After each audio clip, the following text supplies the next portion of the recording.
अस्सलाम वालेकुम जी, की हाल चाल है सारे भाई? ठीक हो, राजी हो? मैं तुहाडा अपना वीर नईम नाथ। ये मेरे भाई ने चौधरी अदनान। अज 14 अगस्त के हवाले नाल सब तो पहले तो जश्न आज़ादी मुबारक सारे पाकिस्तानियों नूं मेरी तरफों ते मेरे भाई की तरफों। मैं कोई दो त्रै मैसेज देना चाहना वा। मैं चाहना वा कि इस वीडियो नूं ज़्यादा तो ज़्यादा शेयर किया जाए ताकि किसी की सलाह हो सके। अज के दिन के हवाले नाल ना बच्चों नूं छुट्टियां ने, वालदैन बल्कि पूरे पाकिस्तान दे विच ही सारे अदारे ही बंद ने। अज के दिन वन व्हीलिंग आने का मैं तरला मारना चाहना। जोड़े माँ बाप ने जोड़े अपने बच्चों नूं, नाबालग बच्चों नूं, कम उम्र बच्चों नूं गड्डियां छड्डियां कारां दे के अजकल रोडां ते चाढ़ते हैं, मोटरसाइकिल दे के। क्योंकि सुबह दे वेहने आप जी टी रोड के उत्ते बड़ा रश है। छोटे छोटे बच्चे ने जोड़े गड्डियां लैके अपना जोड़ा ना वड्डियां गड्डियां लैके तो कभी इंज फेरते हैं सड़क से, कभी इंज फेरते हैं मोटरसाइकिल के उत्ते। कोई वन व्हीलिंग का करता है। मैनू ना भाई अदनान कुछ दिन पहला एक कॉल आई है लाहौर तो वो ना वो बीबी ने कॉल की थी तो रोन लग पई, आंदी वीर मैं तुहाडे नाल गल करनी है। मैं कहा दस तू मेरी भैन है, खुल के गल कर।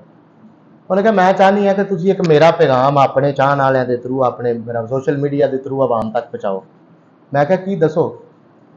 उन्हें कहा भी कुछ दिन पहला मुंडे ना दो वन व्हीलिंग पर करते हैं तो मेरा भाई ना बाजार के विचों बच्चों वास्ते कुछ समान लैन गया तो वन व्हीलिंग करते हैं जो मोटरसाइकिल थले सुटिया ना तो मेरा भाई जाता है बाजार के मोटरसाइकिल वजह उन्होंने दिल से सट लगी है, मौके पर उसकी डैथ हो गई। तो उन्हें कहा असीं 7 भैणां ते 7 भैणां दा कल्ला कल्ला भरा ते मेरे भाई दे छोटे छोटे बच्चे हैं मजदूरी करके असीं उहदे नाल वड्डे सां ते ओह साडे नाल छोटे छोटे बच्चे ने। एक तो साडे कोल साडा भरा टुर गया, दूसरा उन्होंने बच्चों को उन्हों का बाप टुर गया।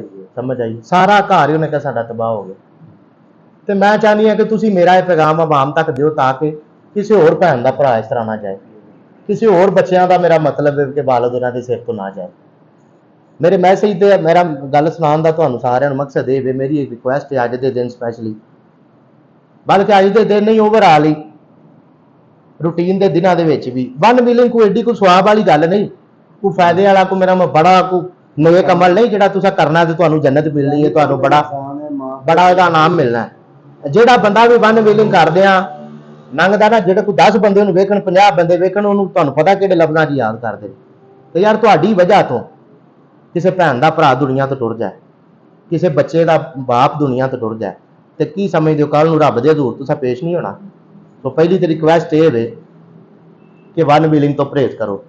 तो दूसरी रिक्वेस्ट ये है माँ बाप अगे भी कह जो गड्डियां छड्डियां अज के दिन वेले हो आप तुसां घरां च रहना तो बच्चों को गड्डियां दे के रोडां के उत्ते, बच्चे ने छोटी उम्र है उन्होंने अपने नफे नुकसान का नहीं पता कि माँ प्यो ने वड्डियां ने इस चीज़ को कंट्रोल करना होंदा। तो अज के दिन सड़कों पर घूमते हैं, कोई अल्लाह माफ़ करे कोई एक्सीडेंट कोई वाधा घाटा खुशी जी गमी के तब्दील हो जाती। ये साडे जिहड़े अदारे ने इन्हां ते जिन्नी भी सख्ती कर सकते हैं करनी चाहिए। इन्हों काल ते इन्हों सवारी ते किसी सूरत भी नहीं छड्डना चाहिए, स्पैशली वन व्हीलिंग वालिਆਂ इन्हों इन्हों अपना जो इबरत का निशान बनाना चाहिए ताकि इन्हों की वजह तो लोगों दी जिंदगियां जिहड़ियां दावत नाल। ते दूसरा इस्लामी जमहूरिया पाकिस्तान है 75-76 साल हो गए ने अज साडे पाकिस्तान नूं आज़ाद होया ते जमहूरीयत जिन्नी को है साडे पाकिस्तान दे विच वो तुसीं सारे बेहतर समझदे हो। वो मैनूं मेरा ख्याल है दसन की लोड़ तो नहीं। बाकी ये वे कि जिन्ने भी आला अफसरान ने, जिन्ने भी अहुदेदारान ने, जिन्ने भी इस मुल्क नूं चला रहे हैं उन्हां अगे रिक्वेस्ट है कि गरीब जिहड़ा बंदा है ना कभी फिजिकली उन्हां दे घरां दे उन्हां दे अखराजात उन्हां दी कमाई नूं ज़रब तकसीम दे के देखो तो किस तरह अपने आप नूं मैनेज कर रहे हैं, किस तरह अपने हालात नूं भाई अदनान मैनेज कर रहे हैं। बड़ा मुश्किल हो गया गली बाती गल करना बड़ा सौखा है लेकिन फिजिकली अपना जिहड़ा ना उन्होंने मैनेज करना बड़ा। एक बंदा 10-12 हज़ार तनख्वाह लैंदा है, समझ आई? वो किस तरह 20-25 हज़ार बिल नूं मैनेज करे। एक बंदा 10-20 हज़ार तनख्वाह लैंदा है, घर उहदा किराए ते वे किवें अपना सारे अखराजात नूं मैनेज करे। एक बंदा सुबह तो लैके शाम तक 10-12 घंटे ड्यूटी करता है तो उसके घर का निज़ाम नहीं ना मैनेज हो रहा, फिर जो उस बंदे की मेहनत का नहीं फॉल्ट। ये हुकूमत पाकिस्तान का साडी जिहड़ा अपना साडी जिहड़ी रियासत है वो जिम्मेदार है। तो खुदारा हालात मामलात इस हद तक हो गए कि लोग खुदकुशियां करने ते मजबूर हो गए। बड़ियां सारियां खबरां तुसीं पढ़दे हो, वड्डे भाई ने छोटे भाई नूं बिल की वजह तो कतल करता, ਹਾਲਾਤ ਖਰਾਬ ਨੇ, ਬੀਬੀ ਨੇ ਨਹਿਰ ਦੇ ਵਿੱਚ ਛਾਲ ਮਾਰ ਦਿੱਤੀ। ਸਮਝ ਆਈ? ਪਿਓ ਪੁੱਤਰ ਨੂੰ ਪਿਆ ਮਾਰਦਾ, ਪੁੱਤਰ ਪਿਓ ਨੂੰ ਪਿਆ ਮਾਰਦਾ। ਉਹਦੀ ਵਜ੍ਹਾ ਸਿਰਫ ਔਰ ਸਿਰਫ ਇਹ ਗੁਰਬਤ ਹੈ। ਟੈਕਸ ਅਸੀਂ ਤੇ ਦੇ ਰਹੇ ਹਾਂ ਨਾ, ਆਵਾਮ ਤੇ ਟੈਕਸ ਦੇ ਰਹੀ, ਸਾਡਾ ਜਿਹੜਾ ਬਣਦਾ ਸੀ ਤੇ ਸਾਰਾ ਕੁਝ ਪੇ ਕਰ ਰਹੇ ਹਾਂ। ਬਾਕੀ ਵੀਡੀਓ ਚੰਗੀ ਲੱਗੇ ਤੇ ਇਹਨੂੰ ਸ਼ੇਅਰ ਕਰੋ, ਲਾਈਕ ਕਰੋ, ਕਮੈਂਟ ਕਰੋ, ਤੇ ਜੇ ਗੱਲ ਵਿੱਚ ਮਾੜੀ ਲੱਗਦੀ ਹੈ ਤੁਹਾਨੂੰ ਕਮੈਂਟਾਂ ਦੇ ਵਿੱਚ ਜ਼ਰੂਰ ਦੱਸਣਾ, ਤਾਂ ਕਿ ਤਨਕੀਦ ਬਰਾਏ ਸਲਾਹ ਜ਼ਰੂਰ ਕਰਨੀ ਹੈ।